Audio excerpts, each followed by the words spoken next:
3교시 마지막 교시 시작하겠습니다. 자, 아까는 앞서 지대론 배우셨죠, 그렇죠? 지대론 배우셨고 이제는 도시 공간 구조 이론에 대해서 배울 겁니다. 총 4분이 나오실 거예요. 4분이 나오는데 이론은 3가지만 배울 거예요. 첫 번째는 버제스의 동심원 이론을 배울 거고요. 두 번째는 호이트의 선형 이론을 배울 거고요. 세 번째는 해리스 울만의 다핵심 이론을 배울 거예요. 이론은 3가지, 학자는 4분. 이렇게 하시면 되세요. 도시, 공간, 구조, 이론이었습니다. 자, 일단 여러분 잡아보세요. 도시, 공간, 구조, 이론이고요. 교재는요, 182페이지 보시면 됩니다. 182페이지 놓고 보시면 됩니다. 도시, 공간, 구조, 이론입니다. 여러분, 말 그대로예요.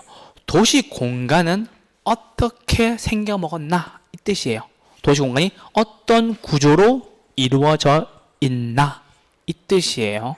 오케이. 근데 여러분, 단핵 도시 이론과 다핵 도시 이론이라는 게 있어요. 여러분, 단핵이 뭔데요? 핵심이 하나밖에 없다라는 게 단핵 도시예요. 오케이? 그럼 여러분, 다핵은 뭐예요? 핵심이 더 있다는 얘기죠. 여러분, 최근의 도시들은 다 다핵 도시겠죠. 왜요? 예전 같으면 서울의 중심은 어디예요? 종로겠죠. 근데 최근에는 부도심 역할을 하는 거, 여의도는 증권사나 경제 쪽으로 하고 있는 거고요. 강남은 쇼핑이나 아니면 관광으로서 역할을 하고 있는 거죠. 그게 뭔데요? 부도심이라는 표현이었어요. 아시겠죠? 예전에 영화 보러 어디 갔어요? 저기 서울극장. 지금 없어졌지만 저기 종로 2가 3가 쪽에 서울극장 갔었는데 요즘에 어디 가요? 요즘 다 자기 동네에 있는 CGV 가죠. 연신내도 여기 있죠? 영화관 있죠? 저쪽 올라가다 보면 영화관 하나 있죠? 그 CGV인가요? 뭐예요? 메가박스인가요? 네, 메가박스예요? 네, 메가박스로 얘기하시네요. 네, 그렇게 영화관 있잖아요. 예전에는 사람들이 다 영화 보려면 저기 서울극장 가고 그랬어요.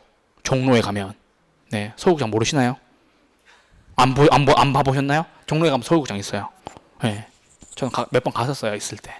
네, 그래서 봤었는데 요즘에는 부도심의 개념이 있어서 다핵 도시 이론이다. 자, 천천히 설명드릴게요, 여러분. 단핵 도심이죠. 그러면 핵심이 하나밖에 없다? 아니면 핵심이 여러 개 있다? 하나밖에 없다. 단핵 도시 이론. 그래서 뭐만 있다? 중심 업무지구만 있다. 이 중심 업무지구를 다른 말로 하면 뭐예요? 도심이다 라고 얘기하는 거예요. 요 CBD가 뭐냐면요, Central Business District라고 얘기하는 거예요. 중심 업무 지구라는 뜻이에요. CBD, Central Business District. 영어 잘하죠? 영어 잘하죠? 다 외국인이라서 그래요. Central Business District라고 얘기하는데 이거는 도심이라는 개념이고요. 부도심의 개념이 있어요, 없어요? 개념이 없다는 거예요. 왜? 단핵 도시론이니까 핵심이 하나밖에 없으니까는, 중심 업무지구가 하나밖에 없으니까. 오케이? 부도심이 없다는 거지. 영화 보러 종로로 가야 된다는 거죠. 요때는 그거로 주장하신 분이 2분이 계세요. 누가 있냐? 버제스의 동심원 이론. 오케이? 1925년도에 나왔습니다. 요 연도를 말씀드린 이유를 나중에 뒤에서 말씀드릴게요. 자, 두 번째는 호이트의 선형 이론이라고 합니다. 다 설명드릴 거예요. 버제스의 동심원 이론, 호이트의 선형 이론. 일단 들어만 두세요. 뒤에 다 설명드릴 거예요.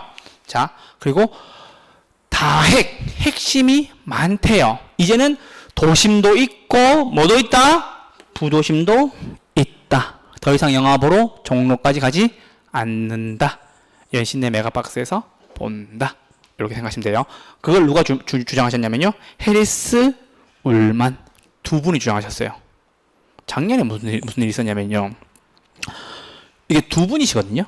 해리스와 울만. 그러니까 제가 말씀드렸어요. 여기 해리스가 도심, 울만이 부도심, 이렇게 해서 외우게 만들었어요. 그런데 갑자기 저한테 이러더라고요. 쌤, 해리스 울만이 한 사람이에요? 라고 물어보더라고요. 그래서 제가 왜요? 라고 말씀드리니까 뭐라 그러냐면요, 쌤, 브래드 피트 한 사람이잖아, 이러는 거예요. 대뜸 저한테 쌤 리처드 기어 한 사람이잖아요. 와, 제가 순간 말문이 막히더라고요. 네. 아시겠죠, 여러분?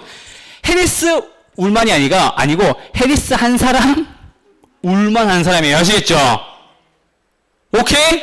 와, 깜짝 놀랐어요. 쌤, 브래드 피트! 그래서 내가 해리스 울만 이렇게 하시면 안 돼요. 해리스 자르고 울만. 그래서 요분은 도심, 요분은 부도심. 이렇게 외우시면은 단핵이에요, 다핵이에요? 다핵. 절대로 안 까먹는 거예요. 요분들 주장한 게 다핵심 이론이다라는 거죠. 여러분, 리처드 기어, 브래드 피트가 아닙니다. 아시겠죠? 해리스, 울만 두 분이에요. 아시겠죠? 도심, 부도심. 그러니까 다핵심 이론이다. 이렇게 한번 들어놓으시면 돼요. 아시겠죠? 제 제자님도 요거 안 까먹어요. 해리스 울만. 언제? 1945년도. 이때 한국에는 무슨 일이 있었을까요, 여러분? 그렇죠. 그렇죠. 우리나라가 광복절일 때, 광복했었을 때, 해리스 울만님은 다핵심 이론을 세상에 보여줬어요. 도심의 핵심 말고도 부도심도 있다라고. 아시겠죠? 리처드 기어, 브래드 피트 아닙니다. 아시겠죠? 한 사람 아니고 몇 사람? 두 사람. 두 사람이니까 도심, 부도심. 도심, 부도심이 두 개니까는 단핵이 아니라 다핵이고, 다핵은 뭐라고요? 다핵심 이론이라는 거. 절대 안 까먹는다니까. 이렇게 들으면. 그냥 무분별하게 막 외우잖아요. 그러면 갑자기 헷갈려요. 해리스 울만이 뭐지? 해리스 울만 뭐지? 이렇게 외우시는데 그게 아니라 해리스 울만 도심, 부도심. 다핵이니까는 다핵심 이론이다. 이렇게 외우시면은 이건 절대 안 까먹어요. 몇 사람이라고요? 두 사람. 이해됐죠? 오케이. 버제스는 동심원 이론. 오케이? 호이트는 선형 이론. 오케이. 요거에 대한 깊은 설명 들어갑니다.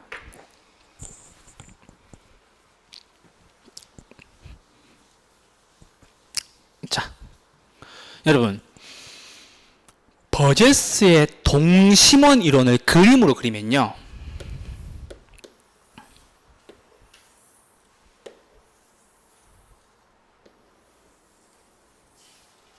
요거예요. 이게 뭐예요? 동그라미죠. 중심이 있죠. 그래서 동심원 이론이에요. 오케이? 그럼 여러분 잠깐만. 요 가장 가운데 있는 게 뭘까요?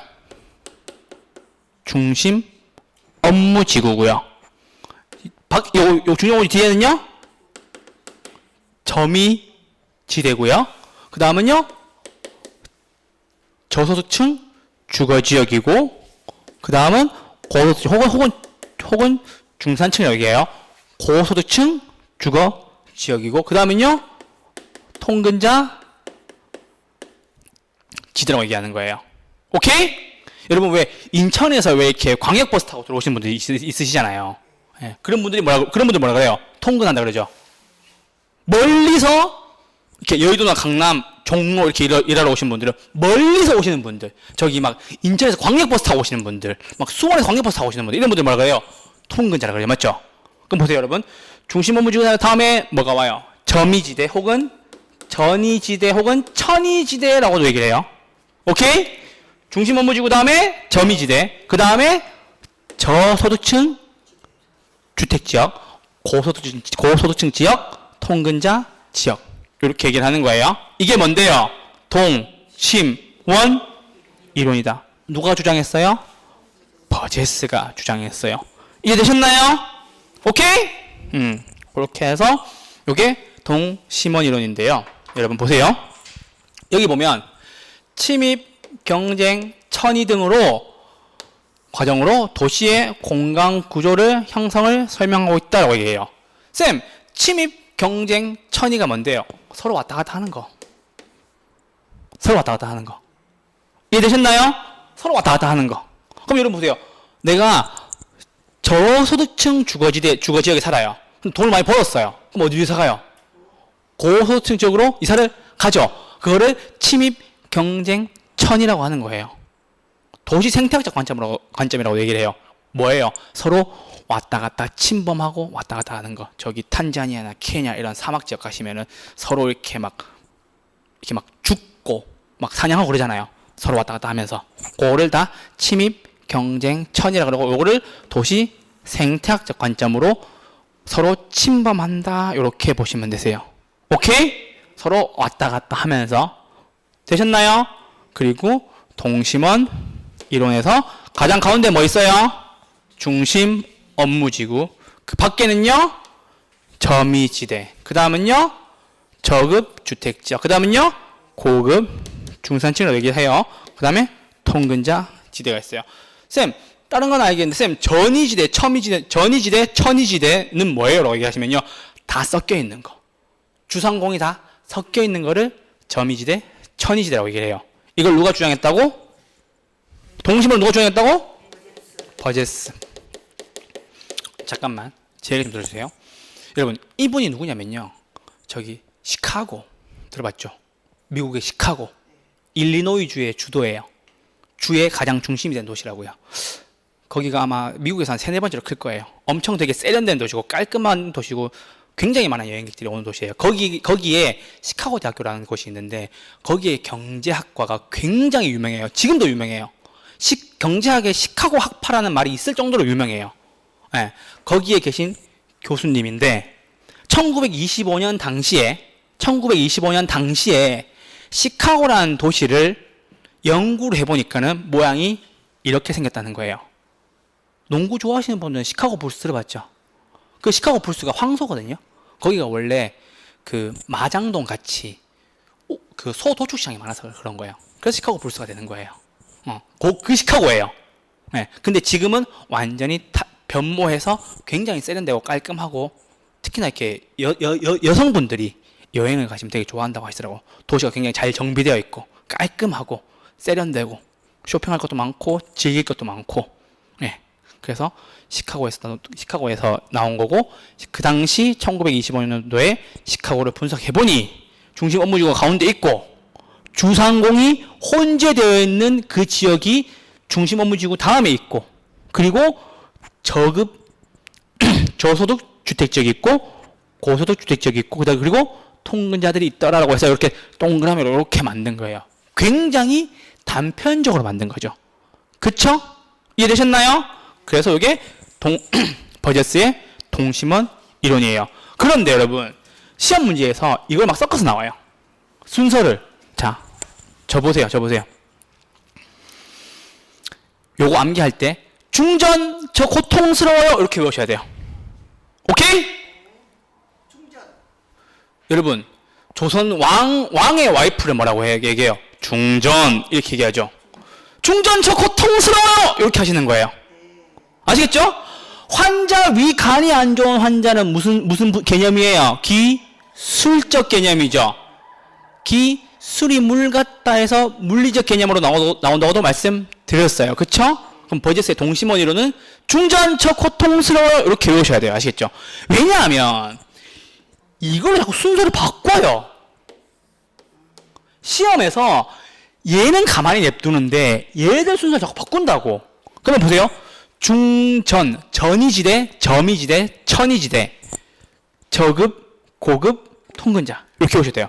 중전, 저 고통스러워요. 이게 뭔데? 버제스의 동심원 이론이고, 이 동심원 이론의 순서 중, 전, 저, 고, 통 이렇게 오셔야 돼요. 아시겠죠?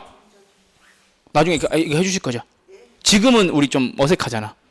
지금은 이렇게 서로도 잘 모르고, 그죠? 괜히 나 혼자 하면 좀 튀는 것 같고, 그죠? 안 하지만 나중에 중전 저 고통스러워요 이렇게 하시면 돼요. 아시겠죠? 그게 뭔데? 버제스의 동심원 이론이다.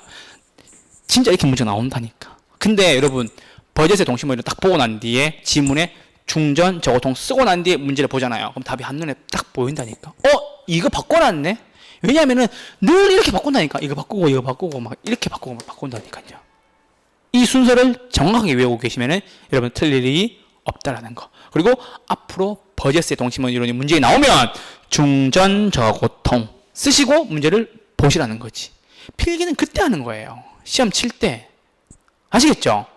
그거를 꺼내는 걸 연습하다 보면 어느 순간 내가 안 꺼내도 여기에 중요한 건 이거다라고 키워드랑 키포인트가 다 잡힐 거예요. 그럼 그때 끝나는 거예요.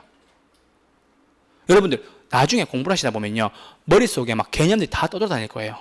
이게 정리가 안 돼. 근데 시험을 치실 때 여러분 그렇게 쓰고 문제를 풀기 시작하잖아요. 그러면은 뇌의 부담도 줄고 문제는 정확하게 풀 수 있어요. 그건 제가 호언장담 드릴 수 있어요. 제가 그렇게 공부를 했었어요. 네. 그 키워드를 다 뽑아내가지고. 아시겠죠? 그래서 결론을 70점을 넘겼다. 그러면 뭐 민법 그냥 한 45점 이렇게 맞고 그냥 나 1차 합격했어 이렇게 되는 거죠. 동차 합격을 노리시는 분들은요, 반드시 있잖아요, 점수에 대한 배분을 굉장히 잘 하셔야 돼요. 1차에서 내가 잘하는 걸 힘을 줘서 70점을 넘기고, 계속 똑같은 말씀드리죠. 2차에서도 내가 잘하는 거 뭐 공법보다 중개사법 잘한다 그러면 중개사법을 70점 넘기고, 공법은 과락만 면하고, 오케이? 공시세법은 내가 60점 넘겨서 합격한다. 지금 다 동차를 노리시는 거 아니에요. 지금 일찍 오셨으니까. 그러니까 그 전략을 잘 짜셔야 된다고 아시겠죠? 나한테 맞고 내가 잘할 수 있는 과목, 나한테 익숙한 과목, 점수가 잘 나올 수 있는 과목은 확실하게 조져놔야 되는 거지. 아시겠죠? 확실하게 개념 정리 하셔야 돼요. 그걸 이렇게 하시는 거라고. 이해됐죠? 그래서 버제스의 동심원 이론이었고, 동심원 이론이었고요.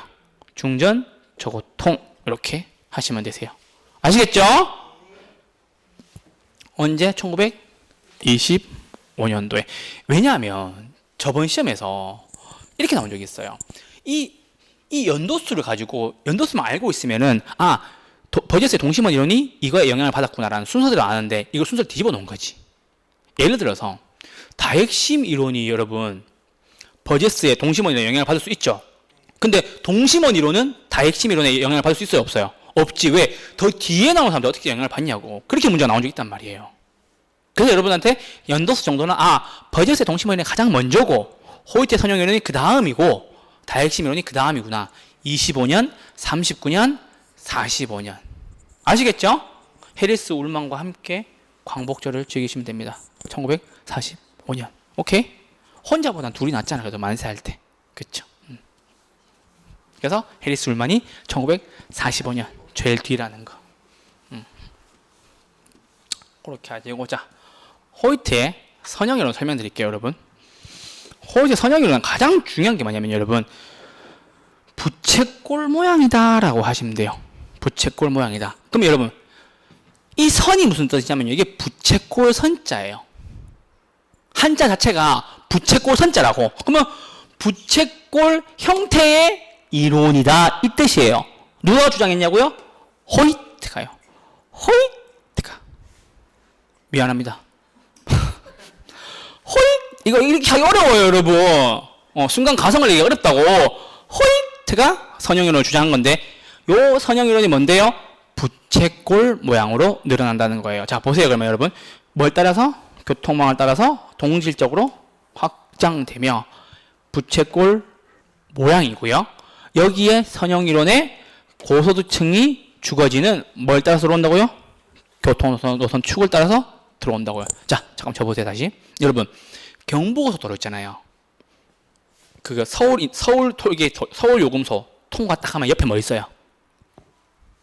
모르죠? 옆에 네이버 있어요. 거기가 성남이에요. 분당 판교가 거기라고요. 그럼 거기 고소득자가 살아요? 저소득자가 살아요? 돈 잘 버시는 분들이 많이 계시죠? 그래서 주요 교통축을 따라서 누가 들어오냐면요, 고소득층이 들어오는 거예요. 그럼 여러분 보세요. 자, 서울 톨게이트 딱 지났어요. 지났어. 옆에 판교 있어요. 네이버 막 이런 애들 있고 딱 지났어요. 그리고 근데 처음에 뭐가 나와요? 서초 나오죠. 맞죠? 그리고 사당, 강남 넘어가서 경부고속도로의 끝이 어디예요? 한남대교 입구예요. 한남대교 남단이 경부고속도로의 끝이에요. 시작점이기도 하겠죠. 물론 경부고속도로는 부산까지 연계되어 있으니까는. 그래서 한남대교 남단이 경부고속도로의 시작이자 끝이에요. 이해되셨죠? 그러면 그 주요 교통축에 다 누가 살아요? 돈 잘 버시는 분이 살죠.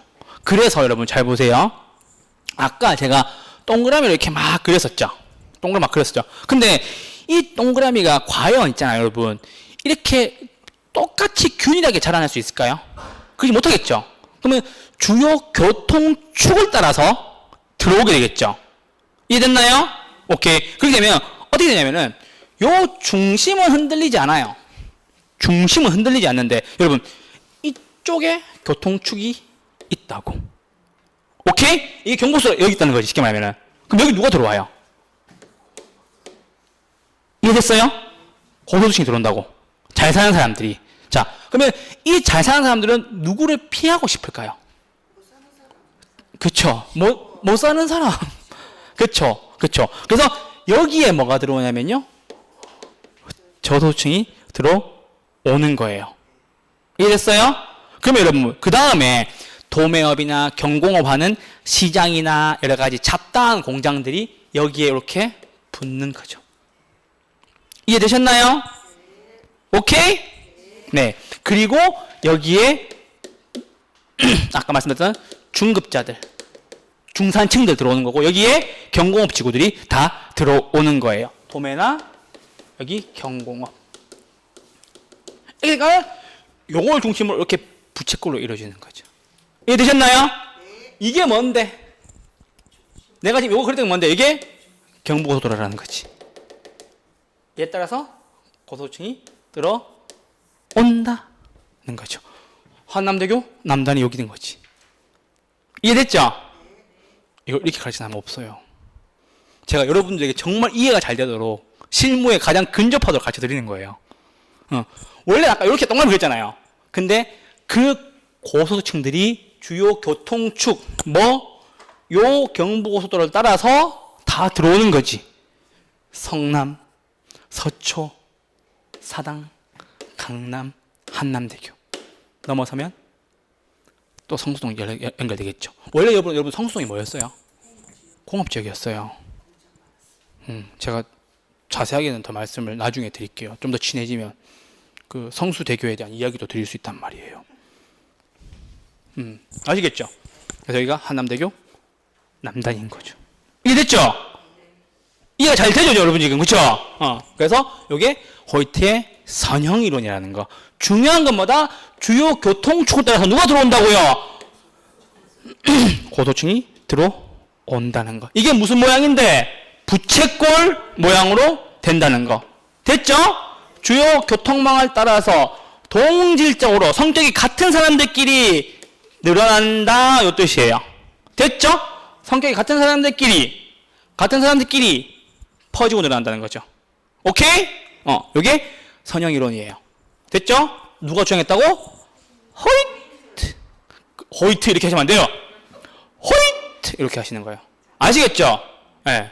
오케이? 잘하죠? 호이트 이렇게 하시는 거예요. 연습을 얼마나 했었겠어요, 집에서. 그렇죠? 호이트 선형이론은 주요 교통축을 따라서 고소득층이 입지한다는 거. 어떤 모양? 부채꼴 모양. 선자가 뭔데? 부채꼴 선자라는 거지. 부채꼴 모양의 이론이다. 아시겠죠? 그래서 이 동심원 이론에서 교통이 발달되는 곳에다가 더 고소득층이 많이 들어온다. 이렇게 개념 잡으시면 돼요. 이해되셨나요? 요게 호이트의 선형이론이에요. 죄송해요. 호이트의 선형이론입니다. 아시겠죠? 그렇게 하시면 됩니다. 언제 발표했냐고요? 1939년에 발표했습니다. 가르쳐 드리는 것도 순서대로 가르쳐 드릴게요. 마지막입니다. 다핵심 이론. 이거 해리스 울만이죠, 그쵸? 다핵심 이론, 그쵸? 리처드 기어 아니고, 브래드 피트 아니고, 해리스 그리고 울만 두 분이죠. 중심 업무지구 있어요? 중심 업무지구는 다 있단 말이야. 중심 업무지구 있어요? 있어요. 부도심 있어요? 있어요. 왜? 두 사람이잖아. 그쵸? 자, 정의를 한번 읽어드릴게요. 해리스 울만의 다핵심 이론이에요. 언제 주장했다고요? 1945년도에. 해리스 울만. 글자 개수로 외우시는 분들은 해리스 울만. 두 사람이라는 거. 오케이? 도심, 부도심이라는 거. 자, 읽어볼게요. 해리스와 울만은 도시 토지 이용의 패턴은 동심원설이나 선형이론과 같이 단일 핵심 주위에 형성되는 것이 아니고, 맞죠? 아까 단핵 이론이 뭐예요? 하나죠.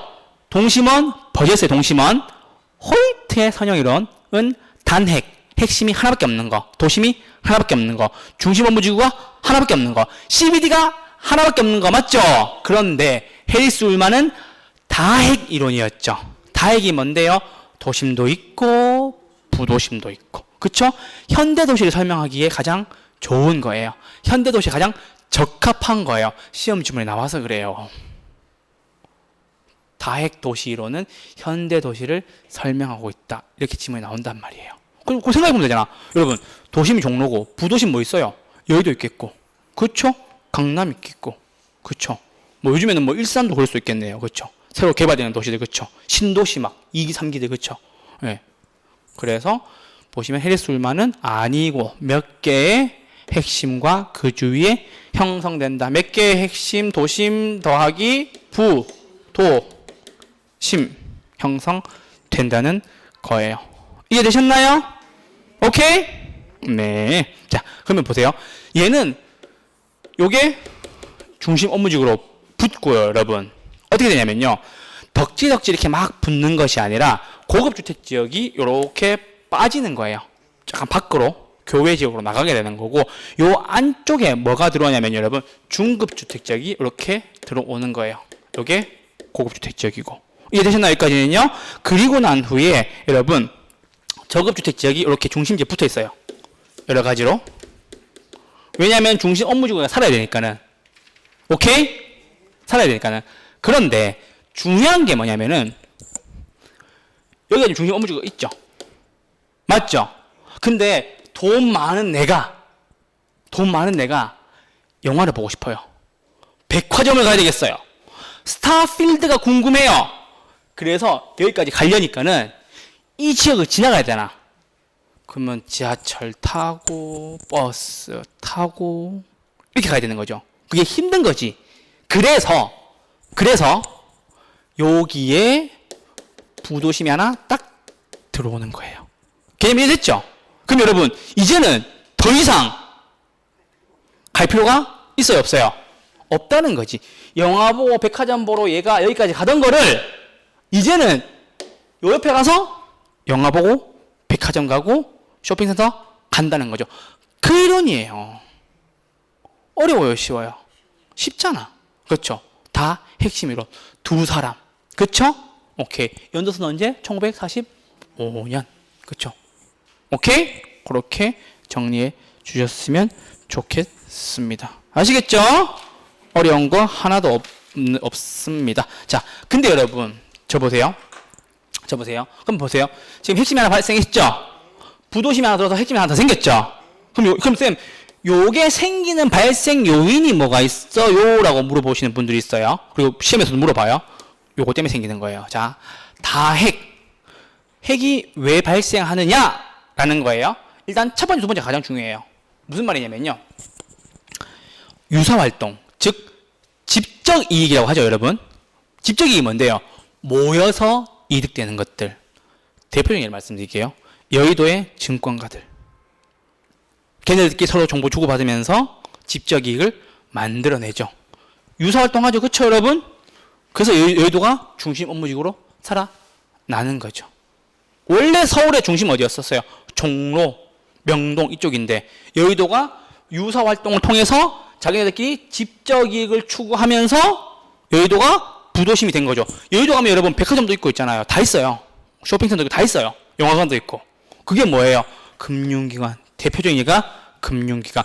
모여서 서로 이득 보는 거. 그걸 집적 이익이라고 합니다. 이해됐죠? 오케이? 두 번째. 상반되는 거예요. 분산되고 비양립할 수 있는 거. 무슨 말이냐면 여러분, 공업지구는 다 어디가 있어요? 지금 서울의 공업지구가 원래 두 군데예요. 영등포, 성수. 그쵸? 그럼 여러분, 영등포 지금 공업지구로서 있죠? 맞아요? 그리고 고급주택지구는 강남에 많이 모여 있죠? 이해됐나요? 네. 여러분, 밤비 내리는 영동교를, 이거 들어봤죠? 영동대로가 어디 있어요, 여러분? 영동대로가 여러분 강남에 있어요. 몰랐어요? 거기 SM 엔터테인먼트랑 거기 삼성역 가면요. 그 앞에가 영동대로예요. 그 영동대로가 무슨 뜻이냐면 여러분, 영등포의 동쪽이라는 뜻이에요. 몰랐죠? 봐봐. 학교선생님 이런 것도 얘기해 주잖아. 다들 막 딱딱한 법만 얘기하잖아. 뭐 하지 말래. 막 민법사가 뭐 하지 말고 막 직접 거래하면 3학년 3반 끌려가고 막 다 그렇게 하잖아요. 여러분, 영동이 무슨 뜻인데요? 영동 지역이 무슨 뜻인데요? 영등포의 동쪽이라는 뜻이에요. 이런 선생님이 없다 진짜. 지금의 영동 지역을 지금 강남이라고 얘기하는 거죠. 영등포에서 굉장히 멀어진 거죠. 이해됐어요? 원래 여러분 강남은 비만 오면 침수되던 지역이에요. 거기를 이렇게 치수공사, 그러니까 물을 다스리는 공사 해가지고 강남을 택지 부지를 만들어서 올린 거란 말이에요. 영동대교가 거기 있어요, 여러분. 삼성역 앞에 거기 SM 엔터테인먼트 앞에 그쪽이 다 영동대교란 말이에요. 그래서 연말이 되면 영동대로 축제도 많이 하거든요. 영동이라는 뜻이 영등포의 동쪽이라는 뜻이라고. 거기 강남에 있잖아. 공업지가 어디 있어요? 영등포 맞죠? 공업지가 어디 있어요? 강남. 영등포에서 동쪽으로 쭉 멀죠. 영등포에서 뭐 지나와야 돼요? 영등포에서 뭐 지나와야 돼요? 신림 지나와야 되고, 그쵸? 남쪽 가면 그쵸? 서울대 입구 지나와 사당 지나와서 방배, 서초, 교대, 강남 온단 말이에요. 찢어졌죠, 맞죠? 두 군데가. 그래서 공업지구랑 고급주택 지역은 상반된 성격으로 분산되어서 걔네들끼리 모이는 거죠. 강남에 가면은 영화관 있어요? 네. 영등포에도 있어요? 네, 있어요. 백화점 있어요? 네. 영등포는 백화점 되게 많죠. 그죠? 그 영등포 내리면 백화점 세 개 있죠. 지금 한 개 없어졌나? 근데 신세계 있고, 네, 롯데 있고, 한 개는 NC가 있었던 것 같은데 기억이 잘 안 나요. 죄송해요. 그래서 공업지구랑 고급주택 지역은 서로 찢어져서 존재한다는 거죠. 그래서 서로 핵심을 가지는 거예요. 영화관도 만들고, 쇼핑센터도 만들고, 백화점도 만들고. 가장 중요한 두 포인트는 이거예요. 됐죠? 핵심이 왜 생긴지 이해되고 있죠? 지금 그죠? 세 번째. 시설이나 위치에 따라 생기는 거예요. 자, 여러분, 예를 들어서요. 내가 바닷물을 끌어들여서 뭔가를 시키고 일을 해야 되는 거예요. 쿨다운 시키는 거, 차게 만드는 거 해야 되면은 그게 여러분 도시에 들어올 수 있어야 하면 도시에 못 들어와요. 못 들어오겠죠. 지금 여러분 동남권의 벨트들, 창원에 있는 것들, 석유화학단지 혹은 원자력 발전소 이런 데들 다 물을 끌어 써야 된단 말이에요. 그래서 걔네들이 어디에 모이는 거예요? 동남권 벨트에 모이는 거잖아. 시설이나 위치, 공업지구의 수정 확보 등을 위해서 그쪽에 모이는 거예요. 여러분 창원 안 가봤죠? 창원 가도 여러분 되게 좋아요. 거기 막 신도시 있어요. 상산동 이런 데 가시면은 거기 영화관 있고 막 다 있단 말이에요. 그래서 걔네들은 왜 생기냐? 걔네들은 공업지구의 수정 확보 등을 위해서 모이는데 그 모이다 보니까는 시설이나 위치가 중요한 거죠. 사실 여러분 경상남도가 여러분 GDP 최고예요. 대한민국에서. 예. 생산이 가장 많이 되는 곳이 경남이에요. 예. GDP가 가장 높은 곳이 경남이에요. 자, 그리고 마지막 지대 지불 능력이 있어야 된다는 거죠. 여러분 경부고속도로 타고 쭉 가시다 보면요, 한 용인쯤 가시면요, 주변에 막 의류 업체들 창고들이 엄청 많이 보일 거예요. 앞으로 좀 유심 있게 보세요. 중개사가 되실 분들이 길을 아무 생각 없이 걸어 다니면 안 돼요. 이렇게 그냥 휴대폰 보고 걸어 다니시면 안 돼요. 여기 뭐가 있나 이렇게 보셔야 돼요. 저는 진짜 그렇게 다녔거든요. 옛날부터. 저는 진짜 그렇게 다녀요. 이 건물에는 뭐가 있지 이렇게 다녔단 말이에요. 그게 정말 많이 도움이 되더라고요. 중개업을 할 때. 예. 그래서 그런 것들. 그러니까 지대 지불 능력이 창고업들은 세요, 약해요. 약하니까 거기에 물러나 있는 거겠죠. 그렇죠? 그래서 지대 지불 능력에 따라서 걔네들끼리 모여 있는 거죠. 대표적인 예가 창고업들 혹은 물류 운송하시는 사람들. 이해되셨나요? 그렇게 해서 다핵이 발생이 되는 거예요. 그쪽에 가셔도 그 용인 쪽에 가셔도 나름 쇼핑센터 그런 데 다 좀 있어요. 그래서 가장 중요한 건 뭐예요? 유사활동끼리는 지적 이익을 통해서 핵이 발생하는 거고, 상반되는 것들은 분산이나 비양립을 해서 핵심이 생기는 거다. 이게 두 개가 제일 중요하고, 나머지 두 개는 시설의 위치에 따라서 생길 수도 있고 지대 지불 능력에 따라서 생길 수도 있습니다. 라고 얘기하는 게 다핵 도시 이론, 다핵심 이론의 가장 중요한 거고, 다핵이 발생하는 요인인 거예요. 이해되셨나요? 오케이? 네, 그렇게 해주시면 될 것 같습니다.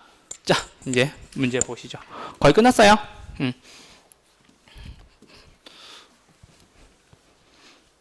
자,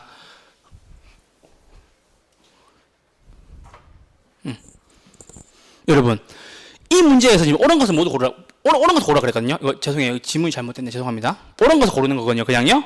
자, 지문을 읽을 거예요, 여러분. 제 제자님들은 안 그랬으면 좋겠어요. 왜 그런 줄 아세요? 해리스, 울만 나왔죠. 무슨 설명이에요? 다 핵심이론. 답은 3번. 끝. 제 제자님들이 이렇게 풀었어요. 실제로 제가 시험장에 들어가시면 무슨 말씀을 드리냐면요. 시험장에 들어가면 시험지를 먼저 줘요. 한 5분, 10분 정도 먼저 시험지를 준단 말이에요. 그래서 뭐라 그러냐면요. 여러분, 파본이나 오탈자 있으면 한번 보세요. 시험지를 준단 말이에요. 시험장 들어가면요. 그러면 파본이나 오탈자 있는지 보고 없으면 덮고 기다려요. 종칠 때까지. 근데 이 문제를 저희 제자님들은 넘기면서 이미 눈으로 푼 거지. 왜? 요건 안 보였대요. 넘기는 도중에 있었어요. 근데 넘기니까는 맨 밑에 있으니까 요건 보였을 거 아니야. 해리스, 울만, 도심, 부도심, 무슨 이론? 다핵심 이론. 넘기면서 몇 초 만에 풀었다고요? 2초도 안 걸렸대요. 해리스, 울만, 도심, 부도심. 끝! 됐죠? 맞는지 보러 갑시다. 유사, 집적. 다른 도시 활동, 집적 불이니까 상호 분리. 집적 뭐요? 금융기관. 비양립, 분산 뭐요? 공업지구, 고급주택지구. 기억나시죠? 디귿. 입지나 측면에서 편익을 필요로 하는 경우가 있다. 이게 그거죠. 수자원이 필요해서 들어가는 거. 다핵 발생 요인이 기흥, 니은, 디귿에서 나왔고, 이 문제가 결정적으로 굉장히 쉬웠다는 게 뭐예요? 해리스, 울만이라는 사람을 줬다. 제가 왜 자꾸 말씀드리냐면요. 이번 시험에 5문제 나왔다니까. 12.5점이에요. 10번, 11번, 13번, 14번, 15번이요. 13번은 레일리의 소매 인력 법칙 계산 문제였습니다만 10번, 11번, 14번, 15번 4문제 맞추면 몇 점이에요, 여러분? 10점이에요. 실제로 시험장 가시면요, 여러분, 쌤, 제가 8개 차이로 틀렸어요. 이렇게 얘기하시는 분 없어요. 떨어지시는 분들 보면, 쌤, 저 8개 차이로 떨어졌어요. 이렇게 얘기하시면 좀 부끄러운 거란 말이에요. 근데 어떤 얘기 하시냐면요, 쌤, 나 2개가 안 맞아요. 이렇게 얘기한단 말이에요. 2개 차이로 틀렸어요. 2개 차이로 떨어져서 이렇게 얘기하신단 말이에요. 실제로 1차 가시면요. 그럼 여러분 보세요. 제가 이때까지 말씀드렸던 이 학자들만 다 외워도 이번 시험에 몇 점 맞았냐면 12.5점을 벌어가는 거예요. 5문제를. 계산 문제 굉장히 쉬운 문제였었어요. 진짜로. 그러면 계산 문제를 나는 못하니까 틀릴게요. 틀려도 나머지 몇 개 벌었다고요? 4문제나 벌잖아. 10번, 11번, 13번, 14번. 그쵸? 그러면은, 10번, 11번, 14번, 15번. 그쵸? 예. 그래서 12, 13번은 계산 문제였기 때문에 그런 거고. 그래서 요거 풀지도 않았어. 시험지 넘기면서 해리스, 울만, 도심, 부도심. 부도심 들어왔으니까 단핵이다, 다핵이다. 다핵이고, 다핵이니까 뭐다? 다 핵심으로 해서 3번. 딴 거 보지도 않아. 오케이? 이게 여러분 31회 시험에 나왔다니까. 자, 나머지 보시죠. 동심으로 누가 주장했어요? 버제스의 동심어 이론. 기억나시죠? 동그라미, 동그라미, 동그라미. 그랬던 거. 중전저고 통스러워 했던 거, 그죠? 중심 업무지구, 전이지구, 저급 주택지역, 고급 주택지역, 통근자 지대, 통근자, 저기 인천이나 수원에서 이렇게 종로나 여의도, 강남으로 출퇴근하시는 분들, 그런 분들 통근자라 그러죠, 그렇죠? 그거 있고, 선형이론 누구? 호잇, 그죠? 선형이론 이거 부채꼴 모양이고 주요 교통축을 따라서 누가 들어온다고? 잘 사는 사람, 고급 고소득층 주거 지역이 이루어지는 거고, 무슨 모양? 부채꼴 모양인 거고. 다핵심이론은 말씀드렸고요. 알론소의 입찰지대, 배버의 최소 비용. 배버니까 비용인데, 비용 많이 들어야 좋아요? 적게 들어야 좋아요? 적게 들어야 좋잖아. 오케이! 최소 비용 이론이었습니다. 문제 하나도 안 어렵잖아, 그죠? 이거 저한테 들으셨던 분들은 해리스, 울만 두 사람 다핵심 이론 끝. 이렇게 보고 넘어갔어요. 됐죠? 오케이. 자, 그리고 32회 문제입니다. 여러분 지금 34회 치잖아요. 홀수회가 중요할 것 같아요? 짝수회가 중요할 것 같아요? 짝수애가 중요하죠. 사실 34회 문제는 33회 문제를 그렇게 참고 많이 하지 않아요. 그런데 여러분들 치는 시험이 지금 30 몇 회? 4회 시험이잖아요. 32회 문제 꼭 기출문제 보셔야 되는 거죠. 제가 다 넣어놓는 거예요. 자, 6번 도시공간구조 이론 및 지대이론에 관한 설명으로 틀린 것은 이라고 나와요. 여러분, 제가 비밀 하나 알려드릴까요? 중개사 시험만요, 공인중개사 시험만 틀린 것에 밑줄 쳐줘요. 모르죠? 감정평가 시험은 틀린 거 밑줄 안 쳐줘요. 공인중개사 시험은 틀린 거 밑줄 쳐줘요. 그래서 난이도를 조금 더 쉽게 보여지도록 만들려고 하는 거예요. 공인중개사 시험은 틀린 것에 반드시 밑줄 쳐져 있어요. 나중에 한번 보세요. 진짜로 기출문제. 그러니까 요거 틀린 문제를 틀린 건데 밑에 읽다 보면 내가 맞는 거 고르고 넘어가잖아요. 그런 실수가 많다고요, 실제로요. 그거를 방지해 주려고 일부러 밑줄까지 쳐서 강조해 주는 거예요. 몰랐죠? 영동 지역이 영등포 동쪽인 것도 몰랐죠? 자, 읽어볼게요. 1번 버제스의 동심원 이론에 따르면 중심 업무지구와 저소득층 주거지대 사이에 점유지대가 위치한다. 제가 이거 이렇게 읽으라 그랬어요? 아니면 이거 줄치고 쓰라 그랬어요? 맞죠? 이거 읽으면서 감이 왔어요, 지금? 감이 와도 처음에는 그렇게 하지 마시고 불러주세요. 전, 저, 고, 통. 이렇게 풀란 말이야. 제발 처음에만 익숙해지면 안 해도 괜찮아요. 쓰시고 난 뒤에 읽어볼게요. 동심원이론 중심 업무지구와 저소득층 주거지역 사이에 전이지대, 점이지대, 천이지대가 위치한다. 맞아요? 오케이. 문제 이렇게 푸는 거예요. 내가 진짜 여러분 나중에 이렇게 질질질질질 줄 끄면서 나한테 그럼 죽는다 진짜. 아시겠죠? 이렇게 풀지 말고 버제스의 동심원이론 맞아요? 오케이. 동심원이론 누구? 버제스. 오케이. 그러면은 동그라미 떠올리시고 중전 조건 쓰시고 요거를 읽어보시란 말이에요. 중심 업무지구와 저소득층 주거지대 사이에 점이지대가 위치한다. 중심 업무지구와 저소득층 사이에 전이지대가 위치한다.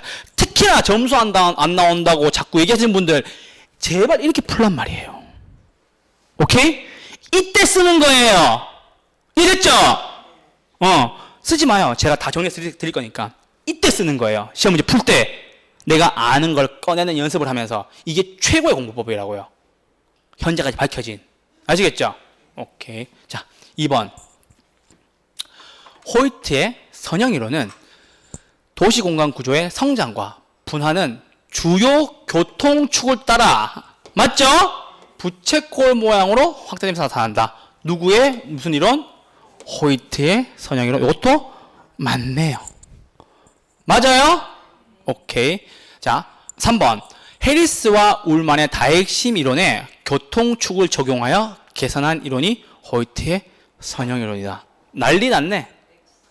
왜 X예요? 쌤, 해리스 울만이 1945년에 발표했는데 어떻게 그게 뒤에 먼저 나올 수가 있냐?